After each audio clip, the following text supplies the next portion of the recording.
at the end of the day, Kase is really just like a rent seeker. He's taking advantage of people when they're at their lowest point. They've lost a family member, they're in dire straits financially, and he's just a rent seeker. He's not really adding value, right? That's what I think the criticism of your business model would be.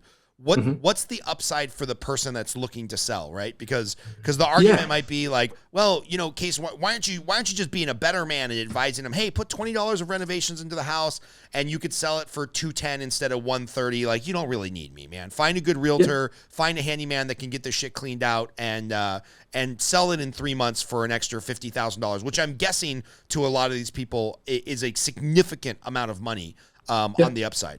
So counter the naysayers. It's a great question. I think the key is to start with transparency. And we're honest with them. Like, we give them our full value. We say, yep, we agree with your valuation of 180, or we say we think you're high or low or whatever it is. And then we give them an offer. We tell them exactly what we're going to do with the property. 99 times of 100, we know if we're going to flip it or we're going to rent it. Sometimes there's weird things where we'll change our mind. But we offer the seller the opportunity to come through and view the home, which is often pretty cool after it's been rehabbed. But I do get that perspective sometimes. And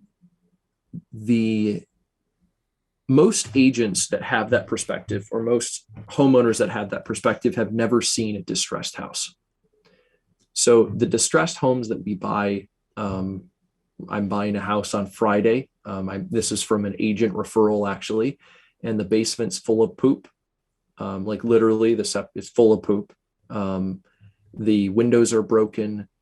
The yard's overgrown. The roof is leaking. All of the windows need to be replaced. If they put it on the market, it'd be cash only. Right. And because it's an estate and because they're worried about people going through the property, they want an agent to be present at every single showing. And so for them, it's made sense to say, I'm willing to take a little bit less. And often what we find is when it's a cash only sale, we're often able to pay as much or more than they would have gotten on the market. Because if it's a cash only sale, an investor is going to buy it like 80% of the time. Right. Not a homeowner. And so when that happens, most investors are looking to flip the house. And then we have to pay real estate commissions. And so very quickly, like, we've seen it before, like, I'm like, oh yeah, we'll give you 70 or 80 or 90 grand. And then they put it in the market for 120 and I see it sell for 85, like 6 months later. I'm like, oh, thank the Lord I didn't buy that. Right. But it happens. And so these distressed properties, often it's the only thing they can do. And I'll give you one precise example. This is one of the very first homes I sold. I met a seller on March 30th, I think. Maybe March 31st. I forget what day is the last day of state redemption. So she was 2 years behind on taxes. In Michigan, that means that you lose your property 2 years and 1 day after paying no taxes. So March 30th. Yeah, I met her on March 30th. No, it was the 31st. It was a Friday.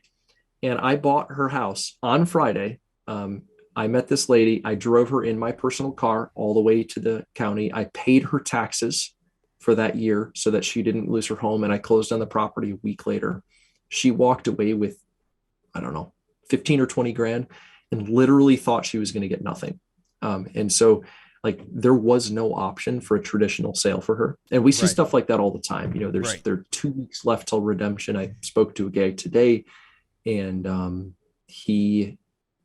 I think they lose their property in 12 days. So we don't have time for title work probably. So we have to go through and decide if it's a good fit, do the title work ourselves. But yeah, those are the situations where we're working. It's not, very few people are traditional homeowners looking to sell fast because we do pay less. They're the people that are in real trouble.